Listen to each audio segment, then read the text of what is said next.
BTS member সুগা, যে এসেছিল সবচেয়ে দরিদ্র একটা পরিবার থেকে। ইনফ্যাক্ট নিজের স্বপ্ন পূরণ করার জন্য সে ছেড়ে দিয়েছিল নিজের পরিবার। শুধু তাই নয়, আজ এ পর্যন্ত আসার জন্য সুগাকে যে ধরনের চড়াই উতরাই পার করতে হয়েছে সেই বিষয়ে জানলে সত্যি আপনি শিউরে উঠবেন। এবং আজকে শোনাবো তারই কাহিনী। সুগার জন্ম 1993 সালে 9 মার্চ সাউথ কোরিয়ার ডেইগু শহরে খুব দরিদ্র পরিবারে। দুই ভাইয়ের মধ্যে সুগা ছিল ছোট। সুগার রিয়েল নেম কিন্তু মিন ইয়ন জি। তবে তার সুগার নামটি কোত্থেকে এসছে জানেন? সেটার কাহিনী হলো, সুগা দেখতে অনেক ফর্সা, মানে চিনির মতো, আর চিনিকে ইংরেজিতে বলা হয় সুগার। সো যখন প্রথম বিগ হিট এন্টারটেইনমেন্টে সুগা জয়েন করলো, তখন বিগ হিট এন্টারটেইনমেন্টের সিইও তার ফর্সা মুখ এবং তার মিষ্টি হাসির কারণে তার নাম দেয় সুগা। অতিরিক্ত ফর্সা এই ছেলেটা একদম ছোটবেলা থেকেই মিউজিকের প্রতি ছিল সাংঘাতিক রকমের ইন্টারেস্টেড। তার পাশাপাশি সেই স্টুডেন্টও বেশ ভালো ছিল, কিন্তু মিউজিকে তার যে ধরনের প্যাশন ছিল, সেই প্যাশনের কারণে তার পড়াশোনার প্রতি মনোযোগী সে খুব একটা হতে পারতো না। সুগা মাত্র 12 বছর বয়সেই র্যাপিং এর প্রতি অনেক ইন্টারেস্টেড হয়ে পড়ে এবং 13 বছর বয়সে ডিসিশন নেয় সে র্যাপারই হবে। এবং সেই ইচ্ছে থেকেই মাত্র 13 বছর বয়সেই সে গান লেখা শুরু করে, মিউজিক্যাল ইনস্ট্রুমেন্টের ডিজিটাল ইন্টারফেস সম্পর্কে জানতে শুরু করে। আর তার এরকম আজব কর্মকাণ্ড দেখে তার বাবা মা ভীষণ রেগে যেত। তারা চেত সুগা এইসব মিউজিকের জঞ্জাল তার মাথা থেকে বাদ দিয়ে পড়াশোনায় যেন মনোযোগী হয়, সরকারি চাকরি করে এবং তাদের পরিবার থেকে দারিদ্রতা দূর করে। কিন্তু সুগা তার বাবা মায়ের কথায় পাত্তা না দিয়ে নিজের মতো করে মিউজিক নিয়ে চর্চা চালিয়ে যেতে থাকে, নতুন নতুন সব গান লিখতে থাকে। এবং একটা সময় সিচুয়েশন এত বাজে পর্যায়ে পৌঁছে যায় যে তার বাবা রেগে গিয়ে সুগার লিরিক্সের যেই শিট ছিল সেটা ছিঁড়ে ফেলে। সুগার ফ্যামিলি তাকে তার গান লেখা এই সব কিছু ছেড়ে দেওয়ার জন্য চাপ দিতে থাকে। সুগা যখন বুঝতে পারলো তার পরিবারের সঙ্গে থাকলে নিজের স্বপ্ন পূরণ একদমই করতে পারবে না, তাই তখন সে একদম খালি হাতে পরিবার থেকে বের হয়ে আসে এক অজানা গন্তব্যের উদ্দেশ্যে। এবং বাস্তবতা যে কতটা কঠিন সে আস্তে আস্তে টের পাওয়া শুরু করে। এরপর মাত্র 17 বছর বয়সে সুগা একটা রেকর্ডিং স্টুডিওতে পার্ট টাইম জব নেয়। সেখানে সে গান লেখা থেকে শুরু করে গানের সুর তৈরি করা সবকিছু নিজে একা একাই করে। এমনকি নিজে নিজের গান মানুষের কাছে বিক্রি করতে থাকেন। বাট তার যেহেতু একদমই জনপ্রিয়তা ছিল না, তাই গুটি কয়েক মানুষ ছাড়া কেউ তার গান কিনতে চাইতো না। মাত্র $9 বিনিময়ে তিনি তার গানগুলো বিক্রি করতেন সেই সময়। এখানেই শেষ নয়, সে তার গানগুলো বিক্রি করতে গিয়ে বারবার প্রতারণারও শিকার হয়েছিলেন।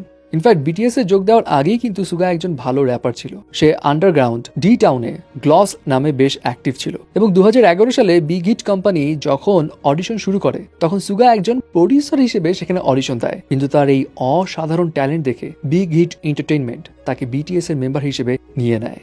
আর এরপর থেকে শুরু হয় তার জীবনে আরেকটা স্ট্রাগলের অধ্যায়। বিগ হিট এন্টারটেইনমেন্টে যোগ দেওয়ার পর সুগাকে অনেক বেশি পরিশ্রম করতে হয়। কখনো না খেয়ে থেকে, কখনো মাইলের পর মাইল হেঁটে তাকে প্র্যাকটিসে যেতে হতো। বাসের টিকিট কিংবা খাবার যে কোনো একটা বেছে নিতে হতো তাকে।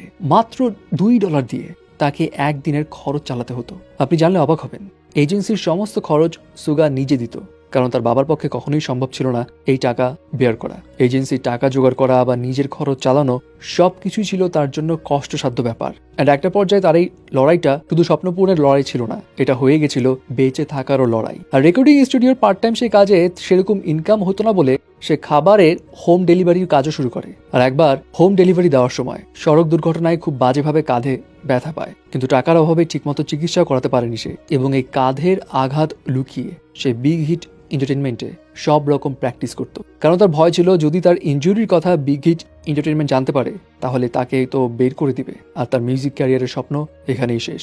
সে অসম্ভব আর্থিক কষ্ট, মানসিক কষ্ট, ডিপ্রেশন এই সব কিছু নিয়ে স্বপ্ন পূরণের দিকে এগিয়ে যেতে থাকে। এবং 3 বছর কঠোর পরিশ্রমের পর 2013 সালে বিটিএস এর অন্যান্য মেম্বারদের সাথে নো মোর ড্রিম গানের মাধ্যমে ফাইনালি ডেবু করে। আর এরপর তো সুগাকে আর পিছন ফিরে তাকাতে হয়নি। কোরিয়া মিউজিক অ্যাসোসিয়েশন সুগাকে একজন সং রাইটার প্রডিউসার হিসেবে 100টি গানের বেশি কর্তৃত্ব দিয়েছে। এবং সুগা তার ভক্তদের সঙ্গেও কিন্তু অনেক লয়াল।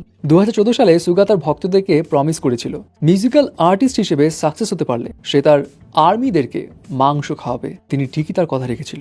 4 বছর পর তার 25তম জন্মদিনে 39টি এতিমখানায় গরুর মাংস দান করেছিল। এছাড়া কোরিয়া পিডিয়াট্রিক ক্যান্সার ফাউন্ডেশনের জন্য সে 100 মিলিয়ন কোরিয়ান ওন ডোনেট করেছিল, যেখানে শিশু ক্যান্সার রোগীরা সহায়তা পেতে পারে। এছাড়া আর্থিক সমস্যার কারণে যারা চিকিৎসা করাতে পারছে না তাদেরকেও সে 100 মিলিয়ন ওন দান করেছিল।